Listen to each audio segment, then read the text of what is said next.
Hello and welcome to my channel. आज हम करेंगे क्लास 5 की इंग्लिश की बुक का chapter number 2 gone with the scooter. इसके आज हम सारे क्वेश्चंस और आंसर्स को डिस्कस करेंगे। आइए शुरू करते हैं। आइए न्यू वर्ड्स देखते हैं। सबसे पहला है हमारा ड्रिबल। इसका क्या मतलब है? Moving a ball with small taps और टचेस व्हाइल प्लेइंग। हिंदी में भी पढ़ते हैं, गेंद को छोटे छोटे धक्कों से आगे बढ़ाना। जैसे गोपी जो था वो हॉकी स्टिक से बॉल को ड्रिबल कर रहा था और गोल पोस्ट की तरफ वो लेके जा रहा था। सेकंड है हमारा rustling, a soft crackling sound like leaves moving. सरसराहट की आवाज। जब गोपी वरांडा में बैठ के बुक पढ़ रहा था तो उसको रसलिंग साउंड सुनाई देती है। Grab, to take something suddenly, झपटना या फिर अचानक से पकड़ लेना। फोर्थ है हमारा boast, to speak to proudly about oneself, यानी कि अपने बारे में कुछ डींगे मारना, कुछ घमंड से कहना, शेखी बघारना। नेक्स्ट है अनअवेयर, नॉट नोइंग समथिंग, किसी चीज के बारे में हमको जानकारी नहीं है, हम उसके बारे में अनजान है या बेखबर है। Third, a heavy dull sound when something falls, एकदम से जब कुछ ऊपर से गिरता है तो धम की आवाज आती है, उसको थर्ड बोलते हैं। चलिए आगे अपने क्वेश्चन आंसर्स की तरफ बढ़ते हैं। चलिए क्वेश्चन आंसर्स कर लेते हैं अब इनके।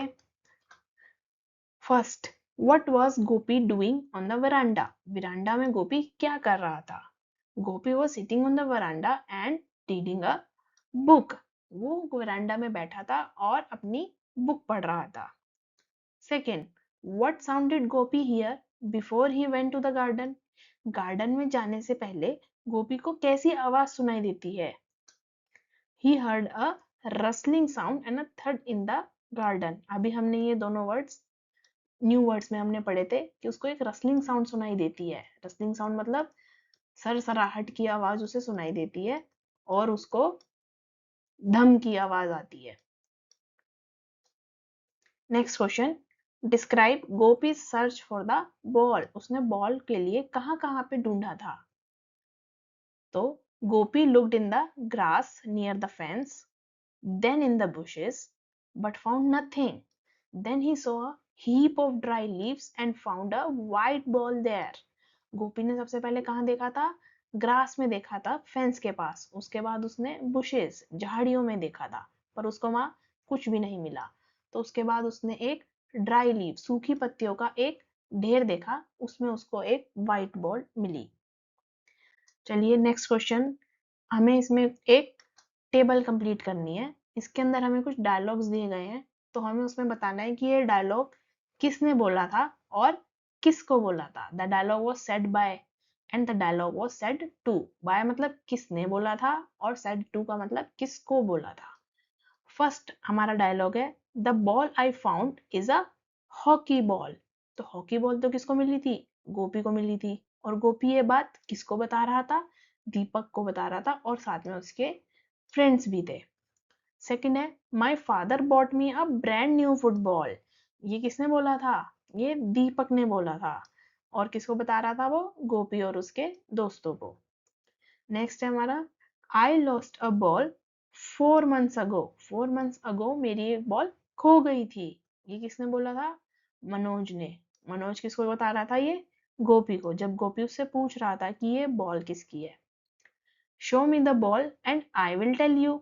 तो ये किसने बोला था कि मुझे बॉल बताओ तब मैं तुम्हें बताऊंगा। क्या बताऊंगा? उसका कलर। जब गोपी उससे पूछता है, किससे पूछता है? रामानी से, कि बताओ बॉल का कलर कौन सा है।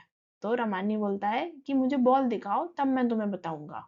तो ये रामानी ने गोपी को बोला था। चलिए नेक्स्ट क्वेश्चन की तरफ चलते हैं। Question number 5, who grabbed the ball from Gopi and how did the game start? किसने गोपी से बॉल एकदम ग्रैब कर ली थी? ग्रैब कर ली थी मतलब अचानक से ले ली थी। And how did the game start? Game कैसे स्टार्ट हुआ था? Manoj grabbed the ball and tossed it to Deepak. Manoj ने एकदम बॉल ले ली थी और दीपक को दी थी। The game started when Gopi told everyone to stop and said let's play before it gets dark. Game तब शुरू हुआ जब गोपी ने सबको बोला कि रुक जाओ, खेल लेते हैं उससे पहले कि अंधेरा हो जाए।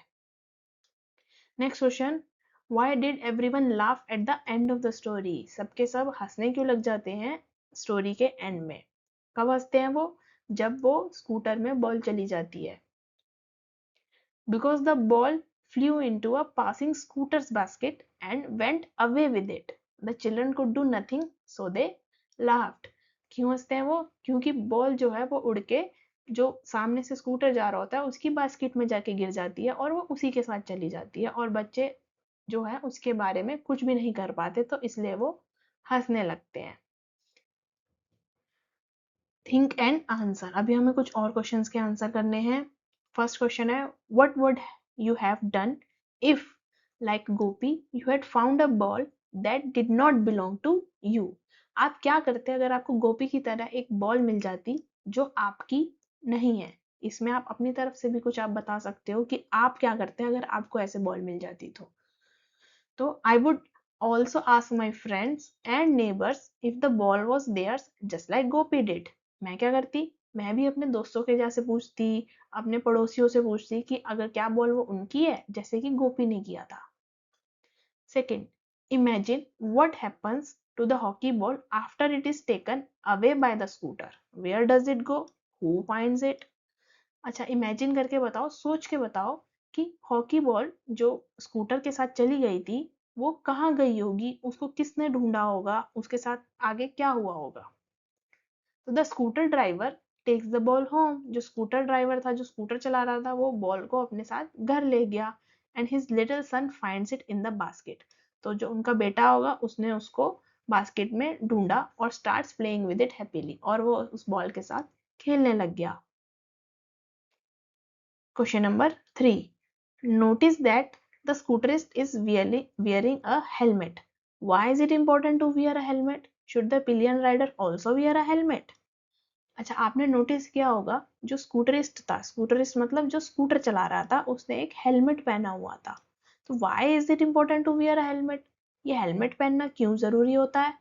Should the pillion rider also wear a helmet?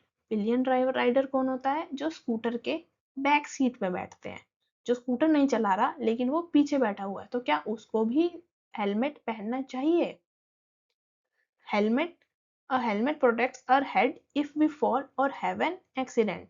जो हेलमेट है वो हमारे हेड को, हमारे सर को बचा के रखता है कि अगर बाई चांस हम उससे गिर जाएं स्कूटर से, या फिर हमारा कोई एक्सीडेंट हो जाए, तो वो हमारे हेड को बचा के रखता है। Yes, the pillion rider should also wear helmet. जो पीछे बैठता है राइडर के पीछे, उसको भी हेलमेट पहनना चाहिए ताकि वो भी सेफ रह सके। चलिए, अब हम आ गए हैं अपने लेट अस लर्न वाले सेक्शन पे। इसमें हमको मैच करना है वर्ड को मीनिंग के साथ। अच्छा, इसके हम न्यू वर्ड्स हम पढ़ चुके हैं ये सारे, तो ये अब आपको आने चाहिए। सबसे पहले है ड्रिबल। ड्रिबल हमने पढ़ा था कि बॉल को धक्का लगा के आगे बढ़ाना जो था, उसका मतलब था ड्रिबल। तो इसमें कौन सा वाला मीनिंग होगा? ये वाला, moving a ball with small taps while playing hockey. तो ड्रिबल का मतलब ये हो गया। सेकंड है बोस्ट। बोस्ट का मतलब क्या था? अपने बारे में ढींगे हाँकना और घमंड से कुछ बताना, ये सब। तो टू स्पीक टू प्राउडली, इसका हो जाएगा ये वाला। नेक्स्ट है रसल। रसल क्या था? सरसराहट की आवाज, तो रसलिंग साउंड आ रही थी जो, तो इसका मतलब है a soft crackling sound. Grab का मतलब एकदम से कुछ ले लेना। Take something with a sudden movement. चलिए, अब हम आ गए हैं हमारे लेट अस लर्न वाले सेक्शन में।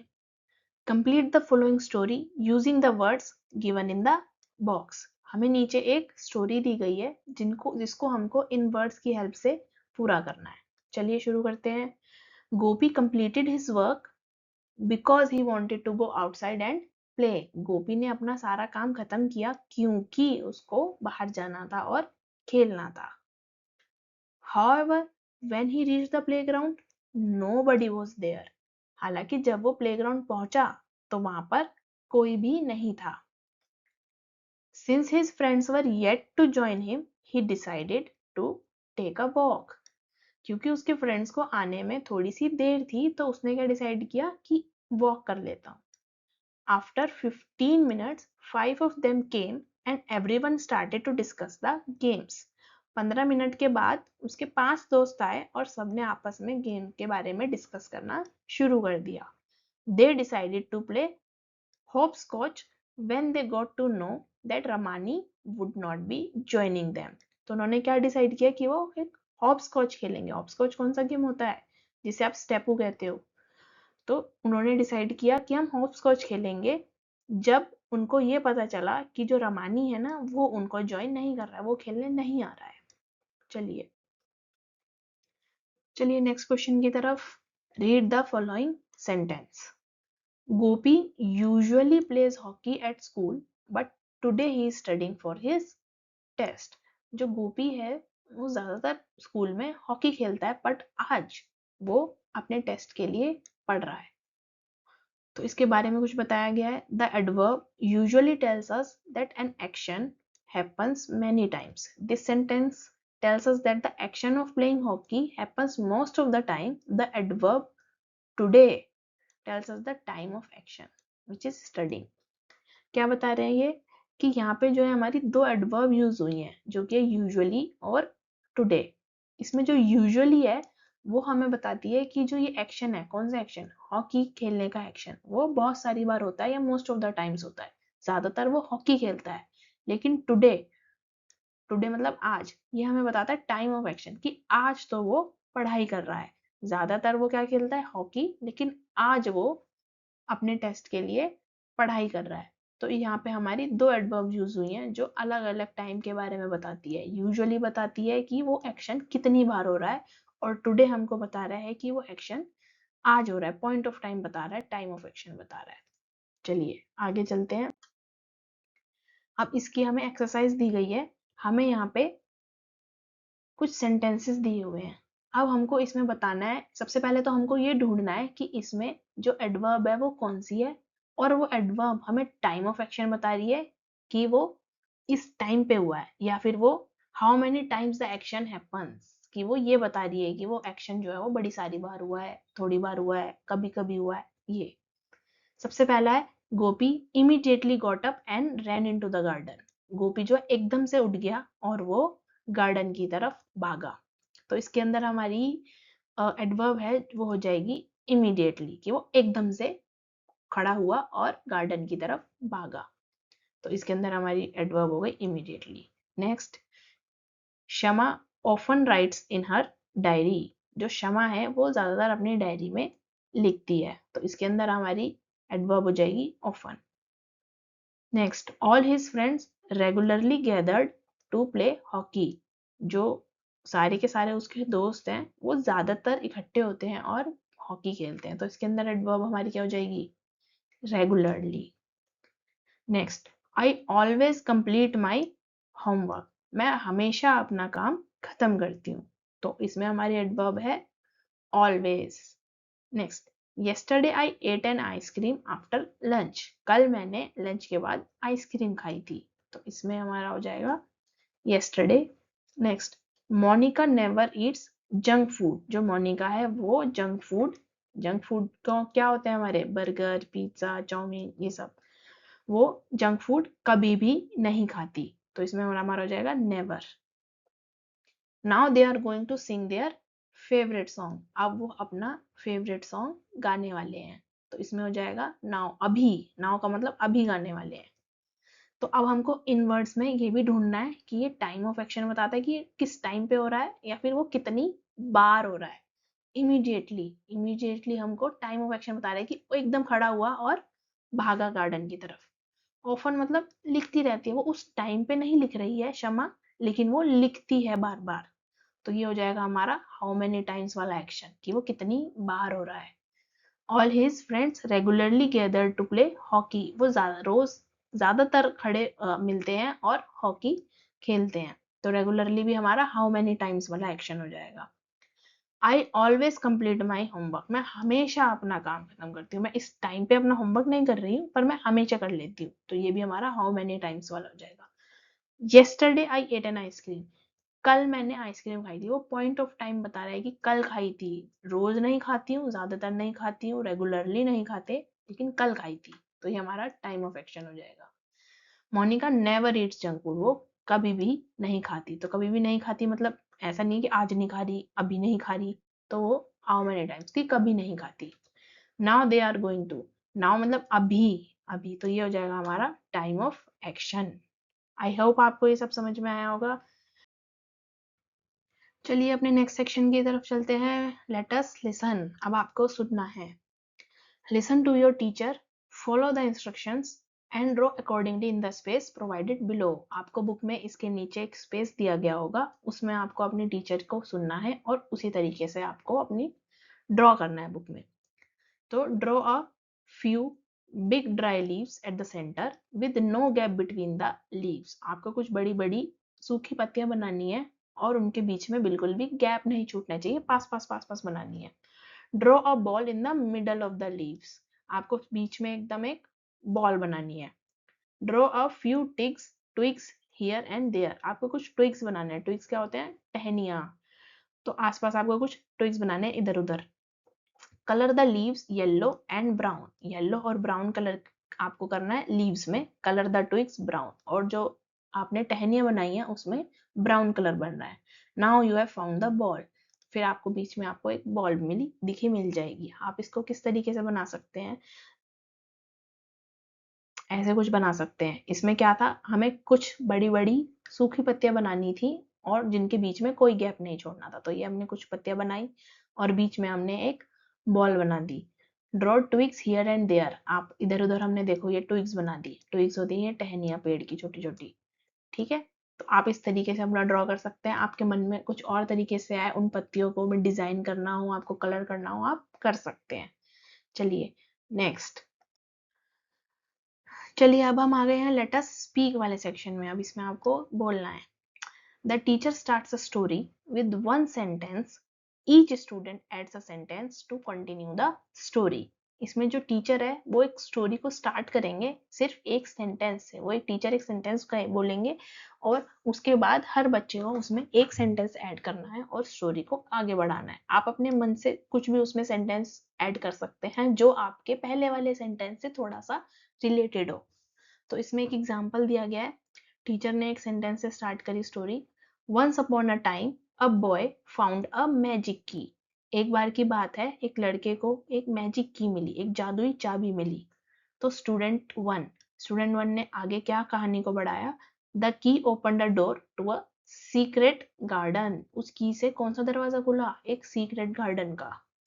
सेकेंड स्टूडेंट ने क्या आगे बढ़ाया? In the garden he saw a talking rabbit. फिर गार्डन में उसको एक कौन दिखा? एक टॉकिंग रैबिट, एक रैबिट जो बोलता हो। अब आगे आप अपने आपस में इस स्टोरी को आगे बढ़ा सकते हैं। चलिए नेक्स्ट क्वेश्चन देखते हैं। The title of this text book is santoor. हमारी बुक का क्या नाम है? संतूर। से द वर्ड बुक। नेक्स्ट से the word santoor. Do you notice the difference? हमें इन दोनों वर्ड्स में डिफरेंस देखना है। सबसे पहले हमको क्या बोलना है? संतूर। फिर हमें बोलना है बुक, फिर बोलना है संतूर। आपको कोई डिफरेंस नजर आ रहा है? Although both the words have double O in them, the sound of double O in book is short. The sound of double O in santoor is long. Santoor में जो हम डबल ओ की साउंड पढ़ रहे हैं वो लंबा जा रही है, लॉन्ग है संतूर। और बुक, हम इसको बुक पढ़ रहे हैं, जबकि इसमें भी दो डबल ओ है, इसमें भी डबल ओ है। Say aloud the following words and circle the words which have a long double O sound. जिसकी लंबा साउंड जा रही है हमें उनको सर्कल करना है, इनको पहले हमको बोलना है। तो सबसे पहला वर्ड है हुड। इसमें हुड पढ़ रहे हैं हम, हुड नहीं पढ़ रहे, तो हुड तो नहीं होगा। नेक्स्ट है हमारा school.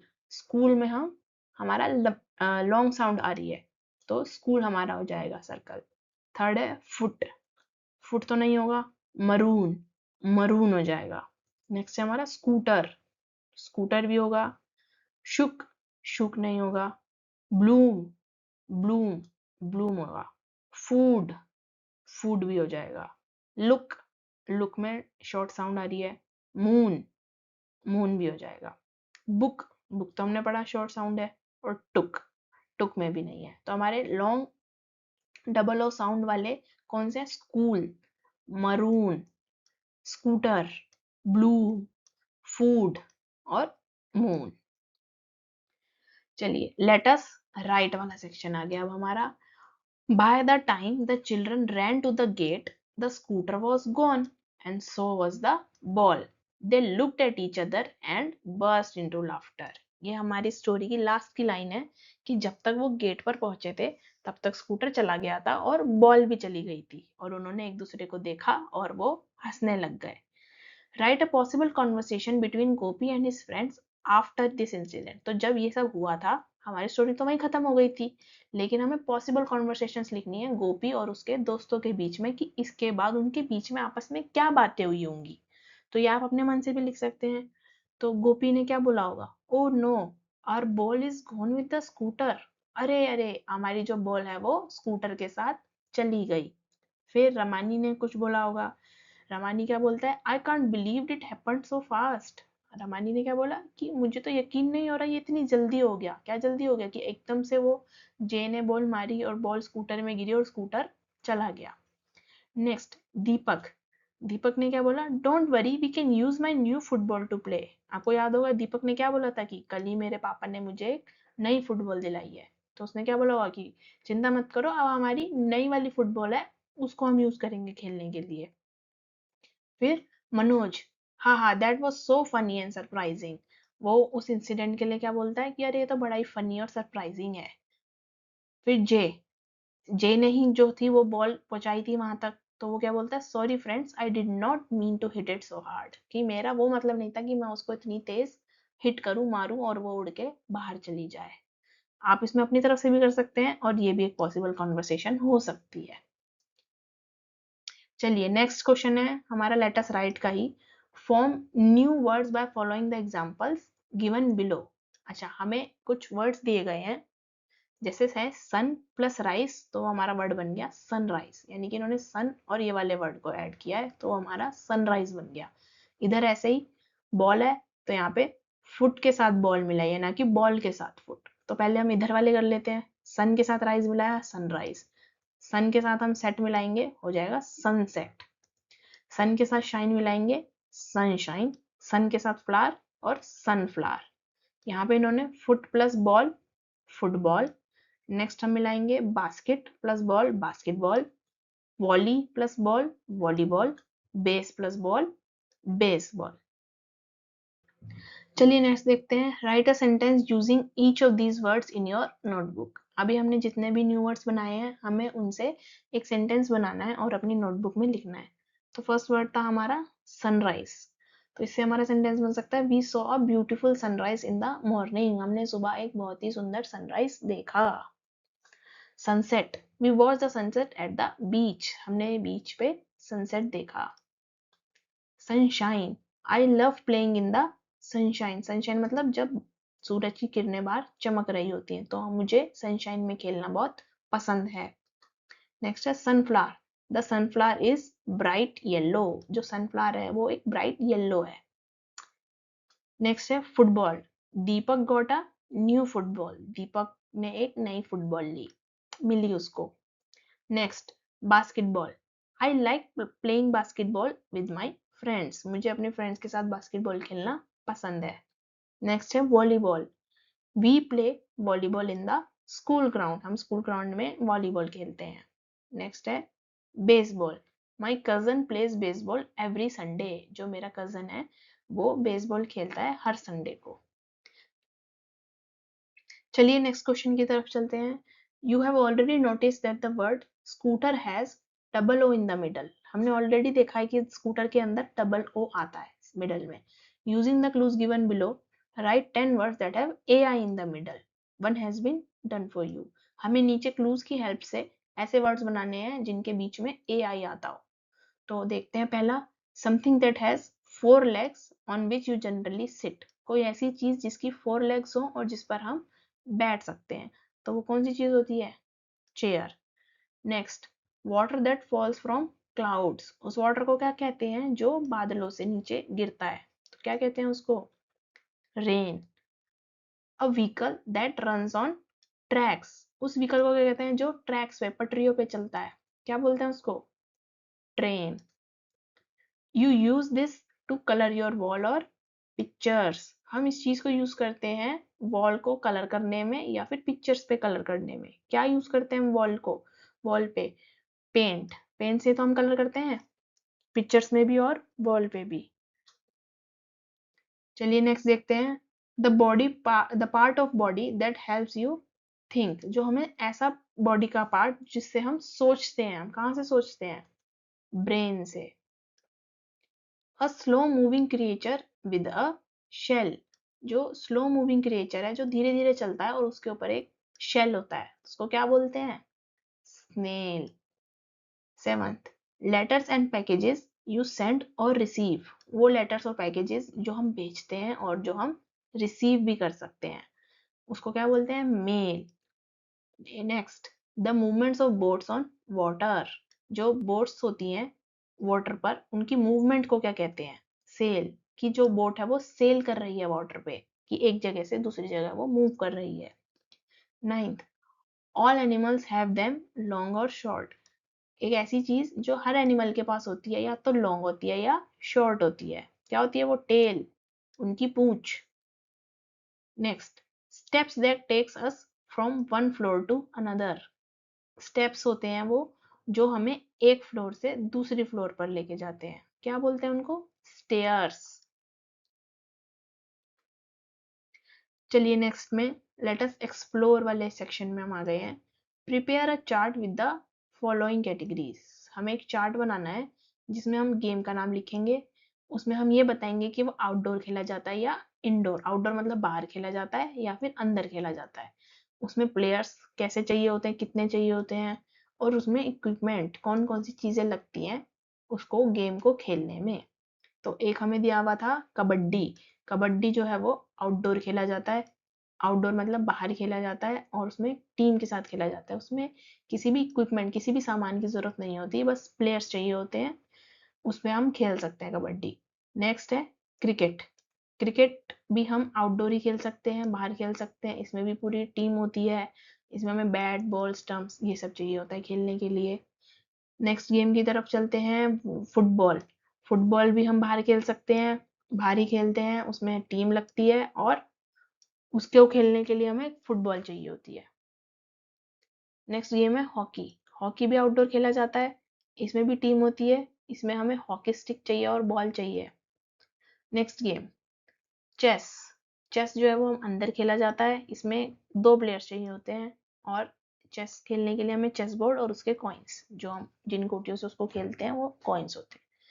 Next game carrom, carrom भी इंडोर खेला जाता है, उसमें 2 प्लेयर्स भी खेल सकते हैं और 4 प्लेयर्स भी खेल सकते हैं, इसमें भी हमें कैरम बोर्ड्स और उसके कॉइन्स चाहिए होते हैं।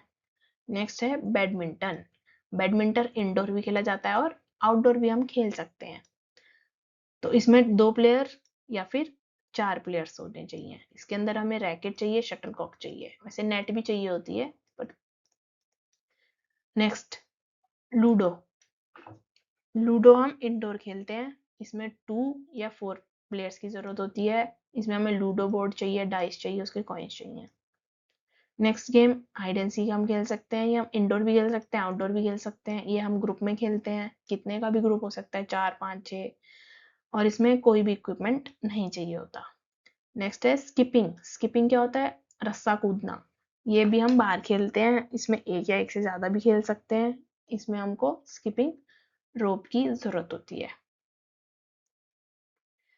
चलिए इसका next question, right a mini biography about a famous sports person of your choice, you may use the following hints, हमें एक मिनी बायोग्राफी लिखनी है। बायोग्राफी क्या होती है कि जब हम किसी के बारे में सारी इंफॉर्मेशन इकट्ठी करके उसके बारे में लिखते हैं, तो हमें किसके बारे में बायोग्राफी लिखनी है, किसी भी एक फेमस स्पोर्ट्स पर्सन की। आप अपनी किसी भी पसंद का, अपनी चॉइस का किसी भी स्पोर्ट्स पर्सन के बारे में नॉलेज को इकट्ठा करके उसके बारे में लिख सकते हैं, और ये वाले हिंट्स को आप यूज कर सकते हैं कि स्पोर्ट्स पर्सन का नाम क्या है, name of the sport that the person is famous for, वो पर्सन जो है वो कौन से स्पोर्ट के लिए फेमस है, when and where the person was born, sports person जो है वो कब और कहाँ पे वो पैदा हुए थे, लिस्ट 1 और 2 अचीवमेंट्स, अचीवमेंट्स मतलब उन्होंने अपने स्पोर्ट्स में कौन सी महारत हासिल करी है, why the person is famous or inspiring, वो क्यों फेमस है। ठीक है, एक हम छोटी सी बना लेते हैं, हमने बनाई है मेजर ध्यानचंद जी के ऊपर। तो नेम क्या है उनका? मेजर ध्यानचंद। अच्छा, वो कौन सा स्पोर्ट्स खेलते थे? वो हॉकी खेलते थे। वो कब पैदा हुए थे? He was born on 29 August 1905 in Allahabad, India. Allahabad में वो पैदा हुए थे 1905 में, 29 अगस्त को। उनकी क्या अचीवमेंट्स है? उन्होंने क्या क्या अचीव करा है? He help India win 3 Olympic gold medals in hockey. उन्होंने किस चीज में हेल्प करी थी? उन्होंने क्या जीता था? ओलंपिक के गोल्ड मेडल जीते थे 3 बार। कब कब? 1928 में, 1932 में और 1936 में। He scored more than 400 goals in his career and was called the Wizard of Hockey. उनको द विजर्ड ऑफ हॉकी नाम से जाना जाता था और उन्होंने अपने पूरे हॉकी के करियर में 400 से भी ज्यादा गोल्स करे थे। अब why is famous or inspiring? वो फेमस क्यों है? Dhyanchand is famous because he was one of the greatest hockey players in the world. वो इसलिए फेमस है क्योंकि वो अब तक के सबसे ग्रेट, सबसे महान हॉकी प्लेयर्स में से एक रहे हैं पूरी दुनिया में। He made India proud bye winning many matches. उन्होंने इंडिया में काफी सारे मैचेस जीते हैं इंडिया के लिए। His hard work and love for the game inspire children to play sports with dedication. उनसे काफी सारे बच्चे, काफी सारे लोग इंस्पायर हुए थे इस गेम को खेलने के लिए। India celebrates national sports day on his birthday 29 अगस्त। आपको पता होगा हर साल स्कूल में भी 29 अगस्त को नेशनल स्पोर्ट्स डे मनाया जाता है। वो क्यों मनाया जाता है? क्योंकि वो मेजर ध्यानचंद जी का जन्म दिवस होता है, इसलिए उसी उपलक्ष्य में 29 अगस्त हमारा नेशनल स्पोर्ट्स डे होता है। Thank you for watching the video. If you like it please do like, share and subscribe. हम आपके लिए और ऐसे वीडियोस लाते रहेंगे।